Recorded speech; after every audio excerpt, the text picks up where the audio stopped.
అది ఈవెంట్‌లో ఇంకొకటి కూడా మాట్లాడారు సార్ చిరంజీవి గారు. ఏమన్నారంటే వాళ్ళ తాతగారి గురించి ప్రస్తావన వచ్చినప్పుడు వాళ్ళ తాతగారు రసికుడని అది కూడా అక్కడ చాలా ట్రోల్ అవుతుంది సార్. అదే ట్రోల్ అవడానికి కూడా దానికి నిజాయితీగా ఒప్పుకోవాలి. నిజాయితీ ఇంకొకళ్ళైతే మీ తాతలు నేతులు తాగారు, మీ మూతులు వాసన చూడని చెప్పి అలా చెప్పకుండా, ఒరేయ్ మా తాత ఇలాంటి చరిత్ర ఉంది, మా తాతకి నేతులు తాగలేదు, మా తాత నేతులు తాగలేదు కానీ బూతులు చేశారు, అది ఆదర్శంగా తీసుకుని వెళ్ళబాక. చిన్నప్పుడు నన్ను కూడా అన్నాడు మీ తాత ముందు రాకూడదని. అందుకే నువ్వు ఈ సినిమా ఫీల్డ్లో ఉన్నావు కనుక అలాంటి అట్రాక్షన్స్ ఎక్కువ ఉంటాయి కనుక అది వద్దు అని ఒక తండ్రి కొడుకు ఇచ్చిన సలహా, ఒక సూచన. అది దాంట్లో తప్పే ఉంది. నిజం చెప్పుకున్నాడు. ఇంకా కొంతమంది ఆ స్టేజ్లో ఆయన చెప్పాల్సిన అవసరం లేదు, వాళ్ళ తాత ఎలా అంటాడో చెప్పాల్సిన అవసరం లేదు. నిజాయితీగా చెప్పాడు. నిజాయితీగా హ్యాట్స్ ఆఫ్. ఆ నిజాన్ని మా తాత ఇలా 3 పెళ్ళాలు, 4 ఇంకో ఉన్నారేమో తెలియదు, అలాంటి దాన్ని ఆదర్శంగా తీసుకోవద్దని కొడుకు చెప్పడం అది మంచి విషయం.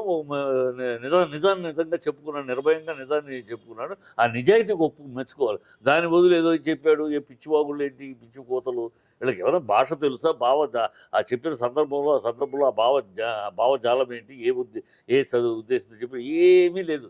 ఏదో పిచ్చివాగుడు, పిచ్చి కమెంట్లు తప్పితే ఆయన విషయంలో, ఆ కుటుంబ విషయంలో ఆయన మాట్లాడేది సహేతుకమైనది, సమర్థనీయమైనది.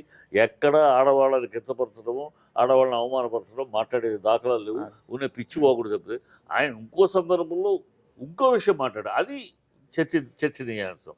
ఏది రాజకీయాల గురించి, అది చర్చనీయాంశం. రూపాంతరం చెందింది, ప్రజారాజ్యం రూపాంతరం చెందింది. అది అసలు పొంతం లేదు. ప్రజారాజ్యం చంద్రబాబును ఓడించటం కోసం కాంగ్రెస్ తోటి చేతులు కలిపి రాజశేఖర రెడ్డి గారు ఆడిన రాజకీయ చట్రంలో పావుగా ఉండి చంద్రబాబును ఓడించటానికి సహాయపడిన పార్టీ ప్రజారాజ్యం పార్టీ. ఆ తర్వాత కేంద్రంలో పార్టీలో పదవి అనుభవించి తర్వాత పార్టీలో విలీనం చేసేసాడు, కాంగ్రెస్లో విలీనం. అది దాని చరిత్ర. ఇక్కడ చరిత్ర, దీని చరిత్ర ఏంటి? దీని చరిత్ర కాంగ్రెస్ను పంచెలోడించి కొడతాను అని కాంగ్రెస్ నాయకులు అని చంద్రబాబును గెలిపించడానికి, నువ్వేమో ప్రజారాజ్యమో చంద్రబాబును ఓడించడానికి తాపత్రయపడిన పార్టీ రాజశేఖర్ చేతులు.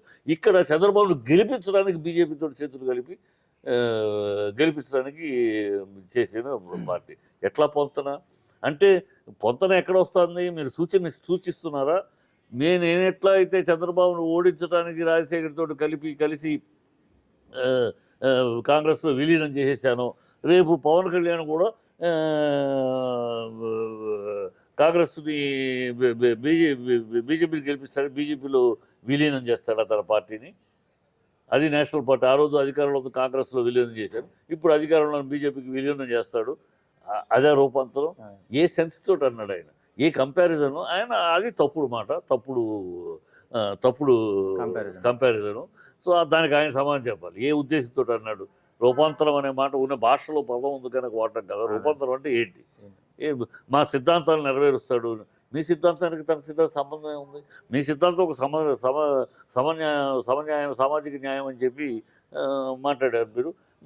ఏదో గెలిచారు, తర్వాత వద్దనుకున్నారు, వదిలేశారు. మీ సిద్ధాంతం, ఆయన సిద్ధాంతం ఒకరోజు పూలే, ఒకరోజు మాయావతి, ఒకరోజు కమ్యూనిస్టులు, ఒకరోజు చంద్రబాబుని తిడతాడు, ఒకరోజు మోడీని బీజేపీని తిడతాడు, మళ్ళీ వాళ్ళ మోడీ దేవుడు అంటాడు, చంద్రబాబు సమర్థుడు అంటాడు. ఆయనకి సిద్ధాంతం ఏముంది? మీ సిద్ధాంతాన్ని ఆయన కంటిన్యూ చేస్తాడు. మీ సిద్ధాంతం లేదు అసలు. అక్కడ సిద్ధాంతమే లేదు. రోజుకు ఒక సిద్ధాంతం. అనైతికమైన ఆలోచనారహితమైన మాటలు, ఒక విధానము, ఒక ప్రధానము లేని ఒక సిద్ధాంతం అనే పదమే ఆ డిక్షనరీలో లేదు పవన్ కళ్యాణ్ రాజకీయాల్లో.